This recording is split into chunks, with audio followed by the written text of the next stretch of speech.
super bright, so you know. Yeah. I know, I Yeah. was just gonna say. I was sitting there. Yeah? Mhm. Will you tell us who you are and what your profession is? Sure. My name is Biz Lindsay Ryan. I'm an equity, diversity, and inclusion facilitator. Should I be looking at you Yeah, I or was there? about to Sorry. say, so you guys are just having a conversation. Okay, great. None of this stuff is here. Great. I was like, You guys are just- because now it feels very strange. We're going to need to do that again. My name is Biz Lindsay Ryan. I'm an equity, diversity, and inclusion consultant and facilitator and professor. And I have 3 kids in District 65, Wonderful. Cool. Where are you a professor? DePaul. Huh. I had no idea. That's cool. Okay, so just starting with an easy one. What is the opportunity gap? I think when we talk about the opportunity gap, we want to think about it in various levels. So there's first an opportunity gap between districts based on tax base and communities and neighborhoods, but then there's also an opportunity gap that can exist within districts. And so, here in Evanston, our opportunity gap often looks like the way people have access, the way people are able to navigate systems to get all of the different opportunities and enrichments available for students. So there's a lot of great programming, both within the school day and outside of the school day, to make a positive and full educational experience for students, but not everybody's able to access all those parts for a lot of different reasons. Gotcha. Have you heard about the sort of financial, like there's a number going out there that it's $500 is spent on, what is it, $500 is spent on? Homes with lower incomes can only spend about $500 per child per year, whereas wealthier families, I think in this district, are spending $5,000. So Yeah, that might even be a low estimate on the high end. Yeah. So what factors contribute to the opportunity gap? So I think that often when we talk about the opportunity gap, we talk about it from a deficit standpoint. So we think about what families are not able to provide or what they're not able to access. And that is part of it, but it's also a significant part of the opportunity gap is for the folks that are of privilege and are well-resourced, all of the different touch points they can add to their students' educational experience. And so while one group is maybe having barriers and access challenges, another one is having more and more opportunities, and so their experiences are getting further and further apart. What institutional, systemic, and individual beliefs, values, and/or norms contribute to the opportunity gap?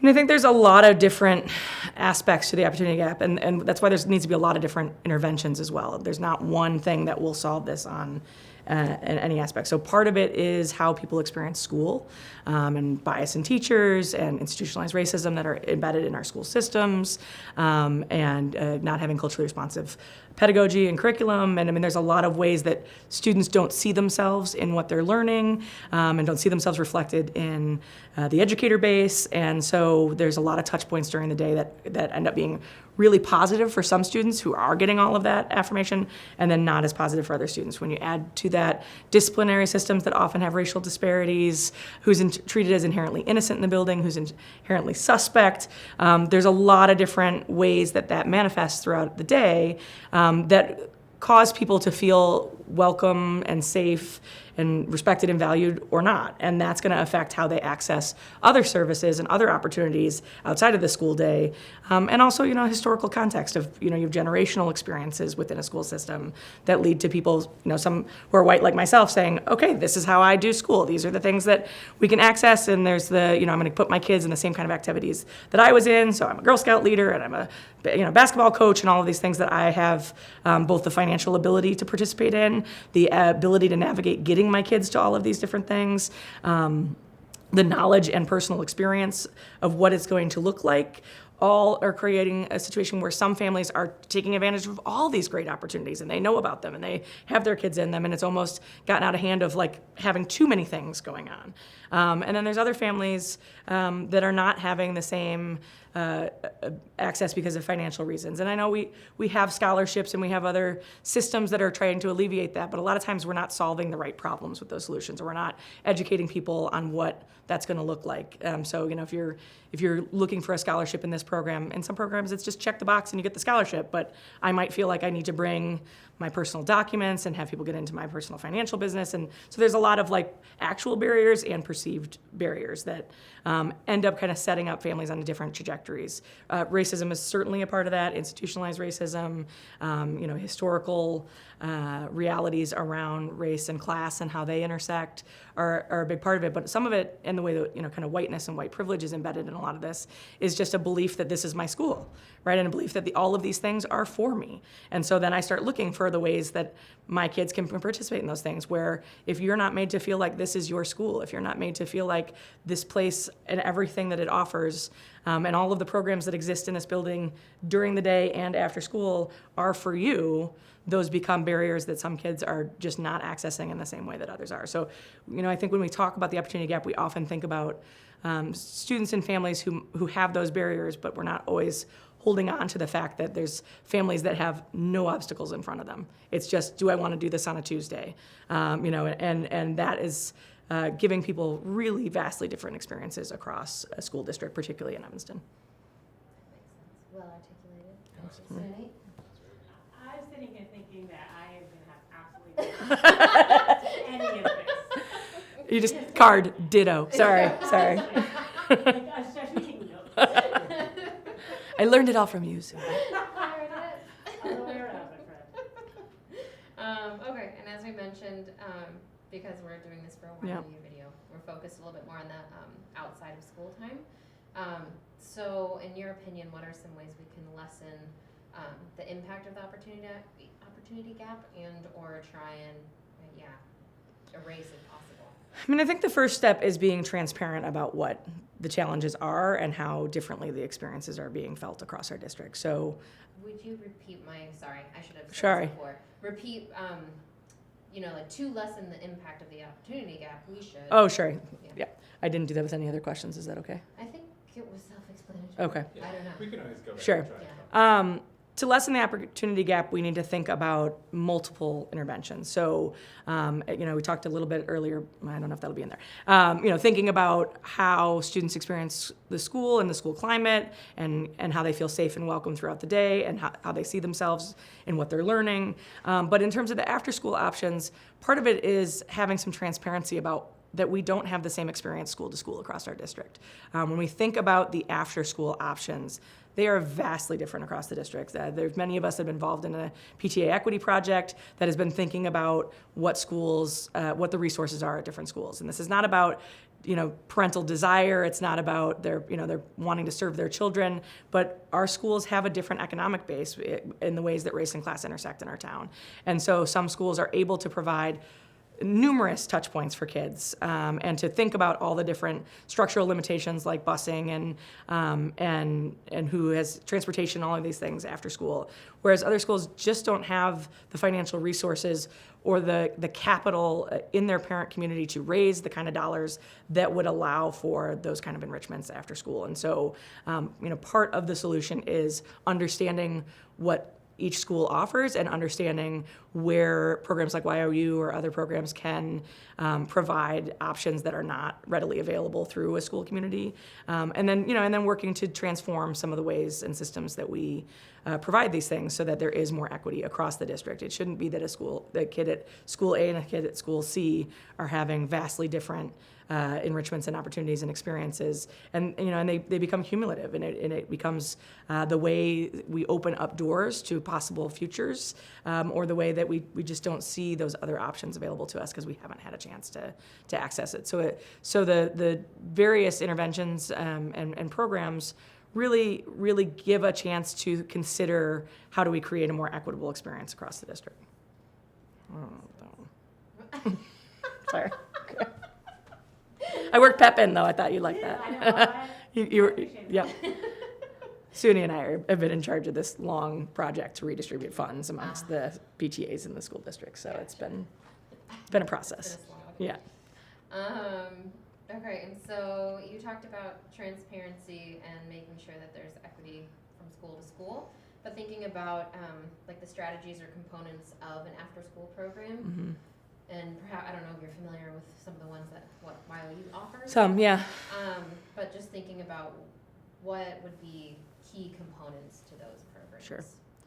I think when we think about after-school programs, the first part is that we tend to do a default operation, right? Oh, I sent out an email, I put a flyer in a backpack, everybody is able to access this in the same way, so that's all I need to do.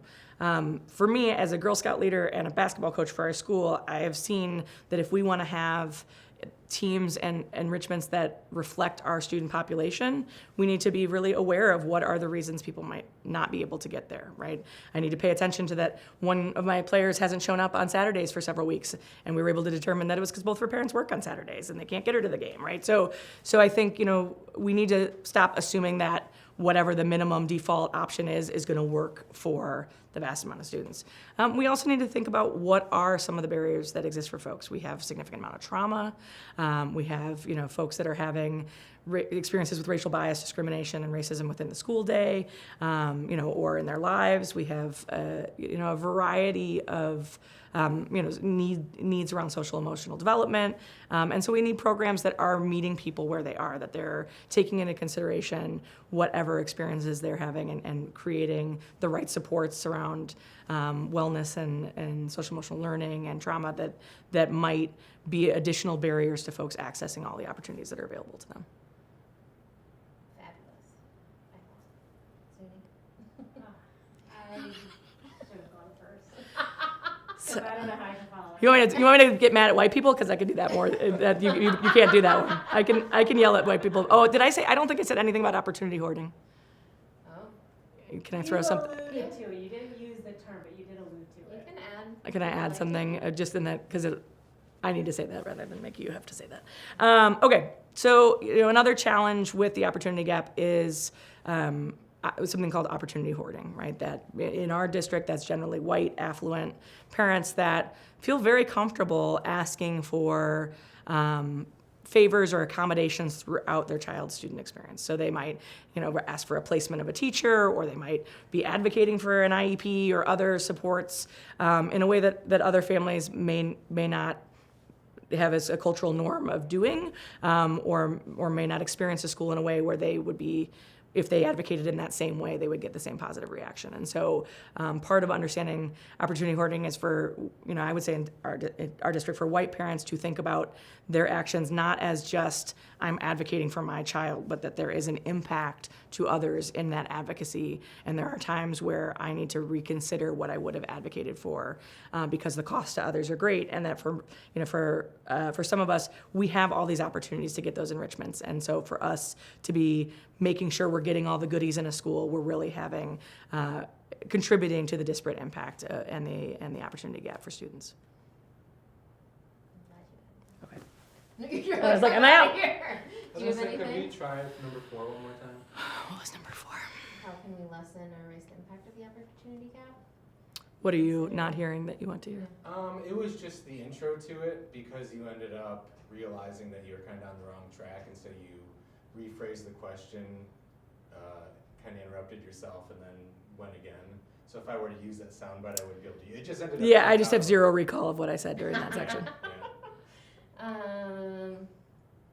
So you want her to sort of say like we can. Yeah. I mean, Which part was just disrupted? Just try to answer the question again, basically. I don't remember what was which question. Yeah. To lessen the opportunity gap. I think you were talking Yeah. about, understanding what the challenge is. Is that where I talked about PTA equity and? Yes, I Okay, think so. all right. I believe so. Sounds right. But Okay. I mean, it's okay. I'm gonna throw out whatever and Yeah, see that's how it the thing, works. You're just giving Yeah. more material to work with. So All ask right. the question again. So that she Yep. can kind of rephrase it. In your opinion, how can we lessen or erase the impact of the opportunity gap? Consider out-of-school options specifically. I think the first part of lessening the impact of the opportunity gap is really understanding it, is understanding what it means for us as a district, what it means for us by individual school, thinking about the resources that are available at each school. And, we need a lot of transparency in acknowledging that we're not giving kids the same experience school to school. It's because of these after-school enrichments and opportunities that some kids have no problem accessing and other kids have several barriers to accessing that are causing those experiences to get further and further apart. And so, we need to think about with all of the programs that we're offering, how do we use that equity lens to determine kind of what are the disparities, and then what are the interventions for those disparities. And I think, looking at the way schools fundraise and the both personal and financial capital that some schools have to provide a lot of resources and cover a lot of aspects of the enrichments, where other schools have things that they're not even considering having a conversation about because the ability to raise those kind of dollars to provide that just aren't there. And so thinking about things like the PTA Equity Fund and other interventions in town that are trying to rethink our role as parents. One of the challenges is we often are stuck in this place where we're advocating for our individual children without an awareness of the impact on our community, and moving from thinking of like my school to my town, right? What in my district? How do we make sure that everybody's getting an equitable experience, so that when we all end up at the high school together, there aren't kids that are completely foreign to all of these enrichment opportunities that were happening at school A, while that wasn't anything that was offered at their school. I don't know. I don't think that covered any of it, but between them all, you might be able to. Yeah. Anything else you need from me? No, that was